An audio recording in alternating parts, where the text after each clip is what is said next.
Live, we continue right here with the Nightly Sports Call. 412-575-2600 is the number to call.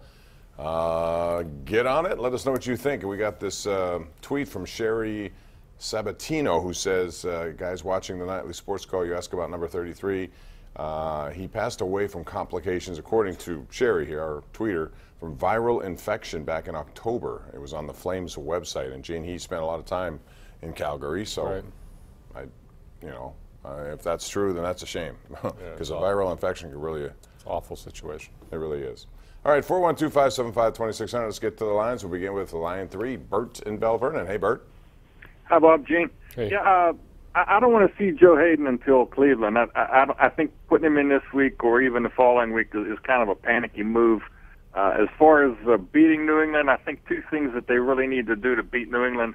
One is to contain Dion Lewis. I think after the last game, you saw what their running back might be able to do to him. And secondly, Ben, I think, has to pick his spots and take what they give him, see the play, and just wait for the opportunity to challenge that defense. Well, as far as Hayden is concerned, Bert, look, he's going to practice, and if they feel he can make a difference and get out there and have a good week, then they'll do it. They also have an injury to Cody Sensabaugh. You know, he was injured in that game, and they have Cam Sutton. They also have another draft pick, and he's more of a project, but he's been practicing, and he's here all year. Brian Allen, Gene, he's another guy in that secondary who hasn't been used. Maybe he'll be called upon. He's the next man up. But they have depth issues for sure there in that defensive secondary. Yeah, I mean, I think under normal circumstances it would seem to be a panicky type of thing, but it's time to panic. This is the game you have to win, supposedly. And you need all the help you can get in that secondary. Yeah, we get a lot of people asking also about, the Steelers are going to clinch number 1. They won't clinch number 1 seed at this point. What they will do is eliminate, if they do win this game, New England from being the number 1. And Jacksonville still remains alive in that department because they have the tiebreaker against Pittsburgh. I don't expect Jacksonville to win all 3 of their games, and I don't expect the Steelers to lose 2 of 3, Gene. So I would think if they win this game on Sunday, they're going to be in a very nice position heading into the postseason. Yeah, particularly with New England, because New England will be essentially 2 games behind. Even if they won them both, they don't have the tiebreakers. Yep. All right, let's go out to Jim in Castle Shannon, who joins us right now. Hello, Jim. How are you? Good. Go ahead. Yeah, how you doing, Bob? All right, what's up, man? Hey, if the Steelers win Sunday, they'll have the number 1 seed all the way through the playoffs. No, Jacksonville still potentially could get it. What's Jacksonville's record? They have 4 losses. And if I thought they had 5. I mean, technically you won't wrap it up. Like I said, they'll be in a great position. If New England beats Pittsburgh, Pittsburgh drops to 3 losses.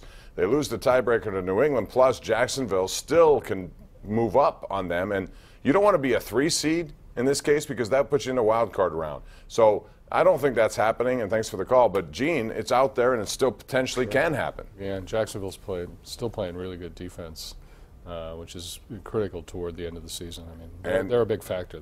They are. But the thing about them, if you take Fournette away from them, Blake Bortles is not going to beat you, and I think a team would use that to their advantage. Blake Bortles just beat him 30-9. Yeah, I know that, but I think he's still not capable of doing it on his own, is what I'm trying to say. That might be a situation, Bob, like last year with Miami. The Steelers played down there in, I think it was October. Right. Stunk up the joint, came home, beat him handily in the playoffs.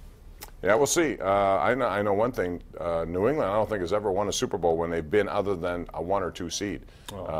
So if they play in a wild card round, I don't think they've had a lot of success. So they don't want that to happen for sure. But the difference also, real quick, Gene, is no Gronkowski last night. That was a huge absence. Oh, sure. Yeah. And this will be a challenge. So I ask you, who would be the person that you would put? Who would you? Normally it's Shazier, maybe Sean Davis, but then there's Dion Lewis to worry about. He comes out of the backfield and he's very good receiving, pass receptions. The only inside guy they have that could possibly run with him would be Sean Spence. But again, Sean Spence hasn't played much, and I don't know what to do. I think that's something you don't want to necessarily see. Let's go to Vaughn in Monroeville. Hey, Vaughn, welcome to the Sports Call. How are you?